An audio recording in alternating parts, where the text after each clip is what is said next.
大家好，有啲人覺得，如果殘疾人士有同一類型同程度嘅殘疾，例如雙耳有中度至嚴重程度嘅聽障，佢哋需要嘅支援同工具就一定一樣。係咪真嘅呢？不如我哋一齊睇睇 Tammy 同 Kelly 嘅故事啊。Tammy 同 Kelly 嘅雙耳都有60分貝嘅中度聽力損失，但佢哋喺職場嘅經歷完全唔同。Tammy 係一個喺金融科技公司做接待員嘅員工，佢嘅聽力損失係2年前因為一場病引起嘅，仲係新手上路。雖然佢嘅聽力損失穩定喺60分貝，但佢嘅身體對呢個狀況反應好獨特。佢朝早開會仲頂得住，但下晝用助聽器太耐會偏頭痛，只好靠視覺資訊補償。佢嘅工作要同內外部人士快速交流，例如客戶同同事，但嘈雜嘅接待處環境噪音，搞到佢好難專注。由於所有人都係用佢嘅母語廣東話溝通，所以同事假設佢只靠讀唇就得，無需特別協助，忽略佢唔可以只靠讀唇，而係要依靠僅餘嘅聽力加讀唇先可以明白意思。Tammy 嘅個人生活仲加重咗佢嘅職場需要。佢住喺一個逼仄嘅公寓，附近有地盤，成日嘅噪音令佢更加攰，令佢喺屋企休息唔夠，影響到工作嗰陣嘅集中力，仲難以專心聽同事講嘢。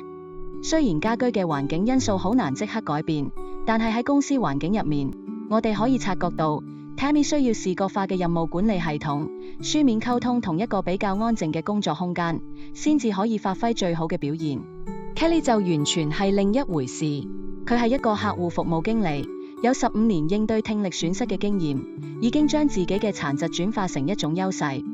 佢嘅聽力受損對個人嘅影響相對低同穩定，2隻耳仔戴先進助聽器好舒服，適應咗由輔助工具傳入耳仔嘅聲音。佢喺跨國公司工作，經常同下屬同其他部門經理合作，仲要參加有外部新客戶嘅多人會議。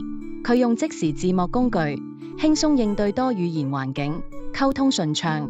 Kelly 有獨立辦公室，無噪音干擾，公司嘅多語言環境亦令同事更願意重複同確認，確保溝通準確。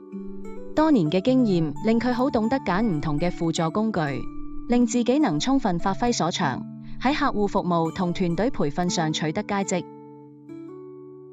Tammy 同 Kelly 嘅故仔先講到呢度，大家仲會唔會覺得只要殘疾人士有同樣類型，甚至同一程度嘅殘疾，佢哋需要嘅支援同工具就係一成不變呢？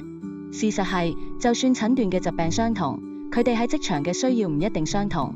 根據世界衛生組織嘅國際功能殘疾與健康分類系統 ICF， 殘疾嘅影響都會因為以下因素嘅相互作用而有好大差異。1. 身體功能與結構，只係醫學角度中個人嘅生理功能同解剖結構。2. 活動，只係執行任務或行動時嘅限制同支持。3. 參與需要，例如喺工作、家庭或社會角色嘅參與。4. 環境因素，工作環境、公司氣氛、家庭同社會支援等。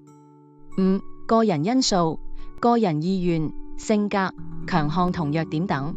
每個殘疾人士嘅需要都獨特，我哋不如反思下，我哋點樣可以更好了解佢哋，提供有用嘅支援呢？作為僱主或同事，點樣避免一刀切，幫助同事充分發揮所長呢？點樣同殘疾員工合作，揾出最適合佢哋嘅合理支援方案呢？